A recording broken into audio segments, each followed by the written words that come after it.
ಇಲ್ಲಿ ಅನೇಕ ಜಾತಿಗಳಿವೆ, ಪಂಗಡಗಳಿವೆ, ಧರ್ಮಗಳಿವೆ. ಎಲ್ಲ ಇದ್ರೂ ಸಹಿತ ವಿವಿಧತೆಯಲ್ಲಿ ಏಕತೆ ಅಂದರೆ ಅದೇ ಎಲ್ಲ ಜಾತಿಯ ಧರ್ಮದವರು ಸೇರಿ ಒಂದು ಹಬ್ಬವನ್ನು ಆಚರಣೆ ಮಾಡೋದು, ವಿವಿಧತೆಯಲ್ಲಿ ಏಕತೆಯನ್ನು ಮಾಡೋದು. ನಮ್ಮ ಶಾಲೆಯ ಮಕ್ಕಳು ಮತ್ತು ಬೇರೆ ಬೇರೆ ಎಲ್ಲ ಶಾಲೆಯ ಮಕ್ಕಳು ಸಹಿತ ಈ ಒಂದು ವೇದಿಕೆಯಲ್ಲಿ ಕಾರ್ಯಕ್ರಮವನ್ನು ಕೊಡಬೇಕಂತ ಹೇಳಿ ಪಂಚಾಯತರು ಈಗಾಗಲೇ ನಿರ್ದೇಶನ ಕೊಟ್ಟಿದ್ರು. ಉದ್ದೇಶ ಇಷ್ಟೇ, ಆ ಮಕ್ಕಳು ಅವರ ಬಾಯಿಂದ ಇಲ್ಲಿ ಬಂದು ಒಂದೇ ಮಾತಾಡಲಿ, ಆ ವೇದಿಕೆ ಧೈರ್ಯವನ್ನು ಕಲಿಸಿಕೊಡ್ಲಿಕ್ಕೆ ಮಾಡಿದಂಥ ಉದ್ದೇಶ ಇದೆ. ಅಲ್ಲಿ ಹೊರಗಡೆ ಜಗ್ ಮಾತಾಡ್ತಾರೆ, ಇಲ್ಲಿ ವೇದಿಕೆ ಮುಂದೆ ಮಾತಾಡೋದನ್ನು ಕಲಿಸ್ಬೇಕು. ನಮ್ಮ ಉದ್ದೇಶ ಅದು.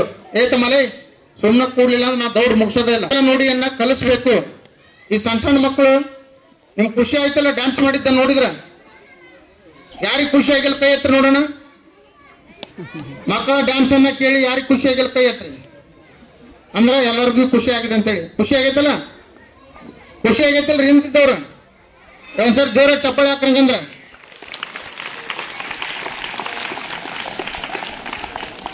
Thank you. ಮಕ್ಕಳ ಡ್ಯಾನ್ಸ್ ಅನ್ನ, ಮಕ್ಕಳ ನೃತ್ಯವನ್ನ, ಮಕ್ಕಳ ಮಾತುಗಾರಿಕೆ ಮಾತನ್ನ, ಸ್ಪೀಚ್ ಅನ್ನ ಕೇಳುವಂತ ಉದ್ದೇಶ ಎಲ್ಲ. ಎಲ್ಲರೂ ಸ್ವಾತಂತ್ರ್ಯ ದಿನವನ್ನು ಆಚರಿಸುತ್ತೆ. ಇಷ್ಟು ಹೇಳಿ ನನ್ನ ಚಿಕ್ಕ ಭಾಷೆ ಮುಗಿಸ್ತೇನೆ.